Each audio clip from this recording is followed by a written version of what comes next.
લાલજીભાઈ, હું તમને વિનંતી કરીશ કે આપણા નેત્રંગના એક એસપીજીના સક્રિય સભ્ય છે,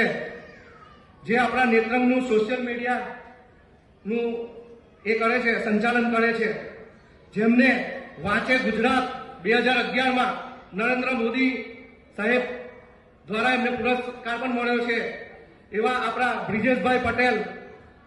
હું તમને વિનંતી કરીશ કે એમને જગ્યા ઉપર જઈ અને એમનું સ્વાગત કરે, અભિવાદન કરે.